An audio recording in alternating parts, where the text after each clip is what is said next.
capital we just don't know much about. Yeah, I mean, he can be a versatile player. I just believe he's too valuable to take away from the carry role. Regardless, going into the draft, Blackfeather comes out first for Dynasty.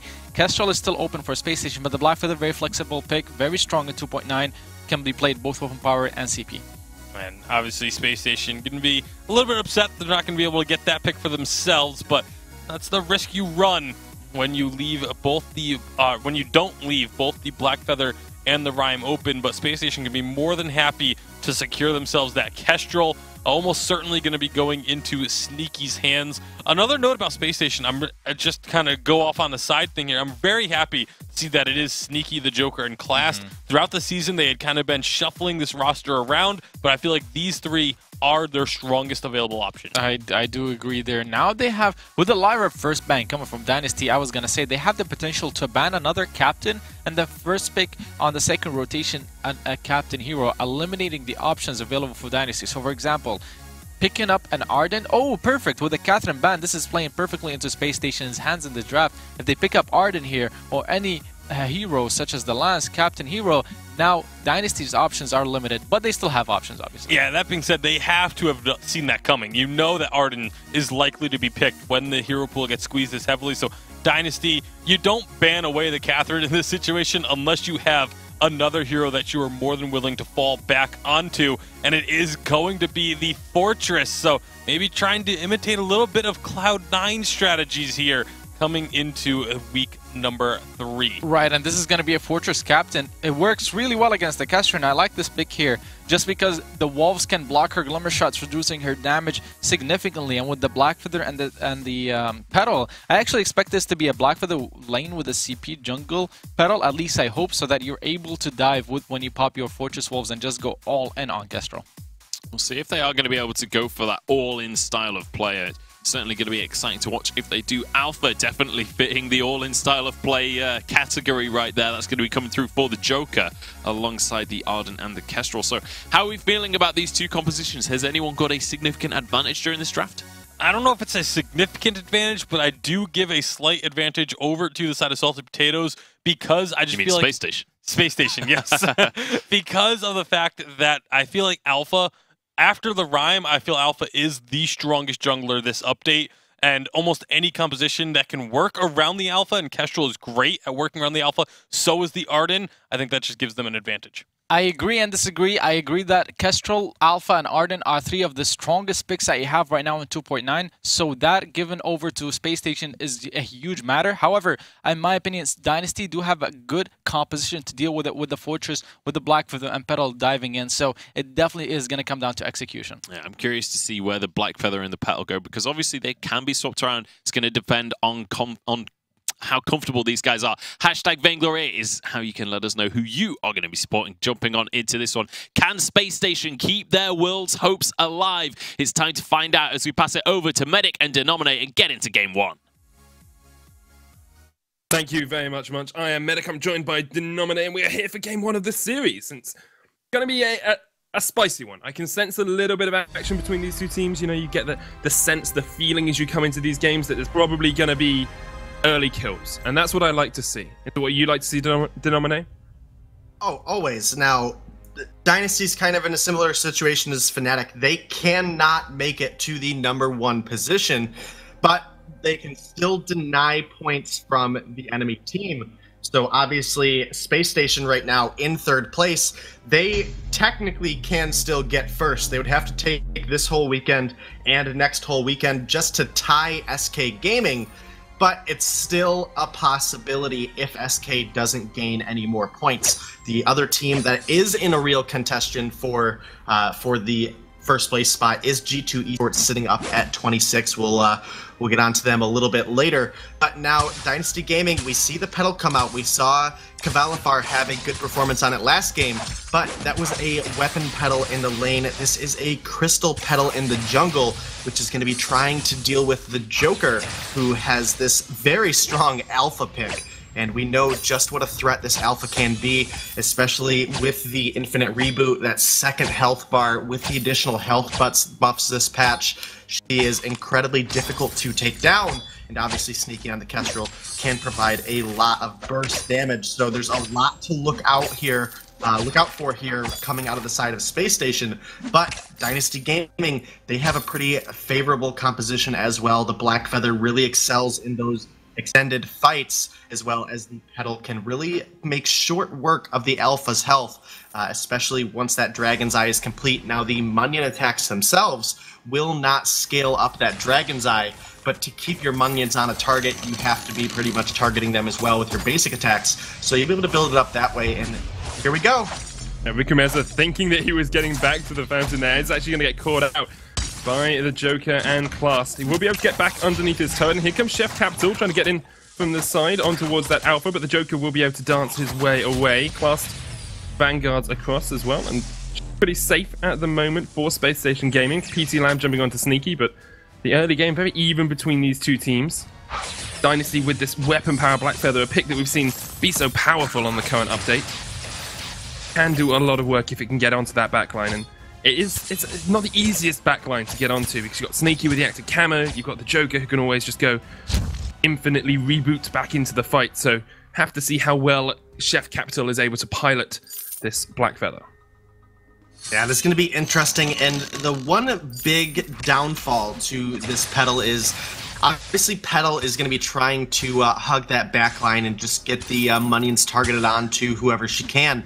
The Joker, though, when he uses the core charge, the B ability out of Alpha, he's going to load himself up with core overload stacks up to 3, and then that's going to empower the Prime Directive. And he doesn't have to land onto Rikumeza to get that damage, because he really only has to hit either Chef Capital or PT Lamb, and the AoE effect slashing damage that it has on the backline can chunk out this very squishy Petal very easily. Now, obviously, that's also going to be dependent on the crystal power that we get out of the Joker. He's very likely going to go with that Aftershock first. That gives you a couple benefits. It causes your abilities to come off of cooldown a little bit quicker. But in addition, when you are in Infinite Reboot, it will give you a little bit of additional reboot duration cut down. So it starts at 4.5 seconds, and you gain 20% of your energy recharge as reduced time. So it's not a lot, but even a little bit, getting up a half second sooner can really change a fight. Definitely can. Something we haven't seen yet in this game are any of those fights. 4 minutes in, neither team really taking the imperative, taking the impetus. Dynasty trying to do it now as they look to clear out the first Crystal Sentry of the game, and they will remove that from the Halcyon fold as well. So they have a slight gold lead, about 500 or so ahead, but it's nothing substantial yet. No, nothing substantial at all. Definitely something that SpaceStation can come back from. A little difficult trying to call them SpaceStation now after Salty Potatoes for so long, but you know, congratulations to them, and we'll have to see if they can make this SpaceStation proud in this matchup here. Again, they are sitting at 16 points. They could technically tie up SK if SK can't pick up another point, but we'll have to see how these games go.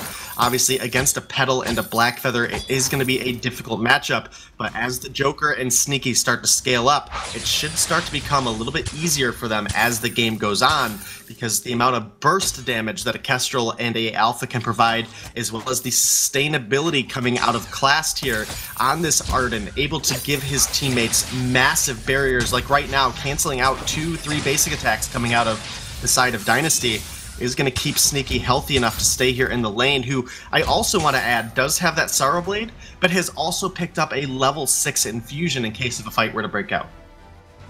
No level 6 on Chef Capital yet, so he needs to get towards that, be able to Rose offensive into that backline, catch out Sneaky and the Joker. There's the active camo used, but the Joker does have his level 6 as well, so there's so many options here for SpaceStation Gaming. I'm almost saying a different team name from a different game because they have the same tag, and I'm much more used to saying that team name, so I need to be really careful that I don't say that during this. So we're both having the same problems with the ex-Salty Potatoes, trying to make sure we get their name right. Let's have a quick look across what the other items are. Joker's gone for the Aftershock first. Rikumeza has the Shatter Glass first up, so he's looking for that pure CP damage output. Whereas Chef Capital has gone Poison Ship, trying to reduce any healing. The Joker will engage onto Rikumeza. Look at the damage coming in from that Prime Directive. The Fountain used. Rikumeza on the backline just about survives. And the disengage from SpaceStation Gaming is strong, but we can just see the signs from SpaceStation Gaming that they do have this strong engage, this power, if they can get onto Dynasty's backline. Or if they can get onto this turret here, Chef Capital dropping very low, and now that should be an objective easily going to SpaceStation. There it is. Yeah, 7 minutes in, first turret falls. Don't even need to get a kill to do it. Just force your enemies low and then make them retreat away from you. Interestingly, that Class has only just hit level 6. He's not got that ultimate yet, not got the gauntlet, but still, SpaceStation able to use the pressure in the mid lane to now come down to this gold miner.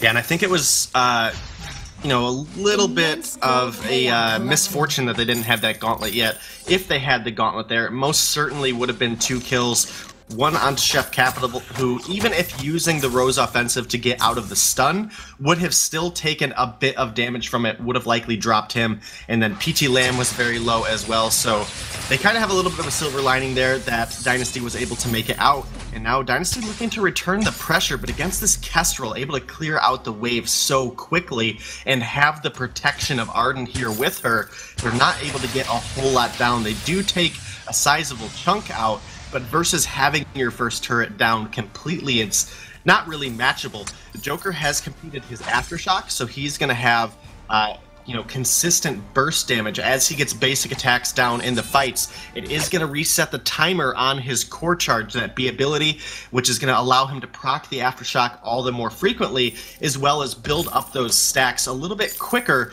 with the cooldown coming out of the Aftershock. And once you get that core overload to 3 stacks, it does increase the damage of that Prime Directive. We talked about it a little bit earlier, as well as has a 100% crystal ratio on the ability itself. 1,000 gold lead. Samsung Gaming looking like they're in a strong position to start taking these turrets, start taking these fights, but still a little bit cautious as to how they actually position in the lane. They don't have the vision control that they would like. Fast, sitting on a fountain and a dragon's heart, won't be going towards that contraption too soon. Nice to get a couple more scout traps out from him, but Dynasty Gaming are going to walk straight into the scout traps that he has at the moment. Rose offensive used to get away from the gauntlet. It's Joker took a chunk. Dynasty still able to stay alive and get out of these fights pretty effectively. Yeah, Chef Capital has gone with the Poison Shiv first item, now working into the Sorrow Blade, and this gives their team a couple different benefits here. So obviously the Joker will gain a little bit of health back when he procs that Aftershock. It's got that 15% lifesteal of the target's max health. And it's also going to be able to cut down the barrier that Kalast is able to give a target, as well as the healing flasks that come out of each of these members. Once that Mortal Wound is procced, you will receive 50% less healing, 50% less barrier and fortified health. But Petal going to help lock up that gold mine. They find a little bit of an edge. They still have their first turret down, but they've brought the gold lead that was starting to get close to that 1,500 mark down to just a couple hundred gold. And that's exactly what they want to do. We've talked about the scaling coming out from the Petal with the Sea Black Feathers at an item and a half now as well. We'll be looking to continually stack that weapon power up. And Black Feather is so devastating when you get a couple of items on him. We've seen him banned in almost all the games in EU across the last few weeks. And now, with Chef Capital having it, coming in as a sub for the team, we'll be looking to be as effective as possible on this power pick. And the nice thing about the weapon power Black Feather is the Faint of Heart does do an execution style attack. It does do, when overdriven, 16% of missing health, but it also gains 15% of your weapon power as well. So when a target gets low, like PT Lamb is right now, you know, just visually for the health bars, that's when Chef Capital is going to be looking for the Joker or Sneaky being very low and come in with that execute attack. It can drop somebody from 50 to nothing quite easily once you get, you know, the Sorrow Blade and the breaking point online. It's all about getting that 3-item spike and that building into defense. Black Feather does have to dive for the damage, as well as he is an assassin. He is naturally squishy, so he's going to have to get a Metal Jacket to slow up the damage that that Sneaky is able to put out, as well as able to survive the crystal damage that the Joker is very easily able to put out, as the Prime Directive and the Termination Protocol are AoE effects, and they hit hard. Joker's going to jump in onto Vikumeza, looking for the kill onto PT Lamb. The gauntlet comes out. Joker dodging at the side of the turret lane. Chef Capital is back, has a Metal Jacket, has a Sorrow Blade now. It doesn't look like SpaceStation Gaming are going to get engaged on here by Dynasty. I want to say that PT Lamb also has a Metal Jacket already completed on this fortress, so looking so far down that armor path, needs as much protection as possible. The engage is going to come down onto the Joker. Still has that infinite reboot, still has the termination protocol as well if Dynasty Gaming went too far and they've lost a turret, because Sneaky was exactly that as he ran into the lane, got the turret down. Yeah, 2 turret lead now for the side of Salty Potatoes as they are really trying to keep up SpaceStation Gaming. As they're trying to keep the aggression up as much as possible. The Joker very likely going to be working into either a Dragon's Eye or a Broken Myth for his second item, as well as Sneaky now finishing that extra monocle. So now Sorrowblade double monocle and going into the Piercing Spear, so likely going into that Bone Saw for his 4th item.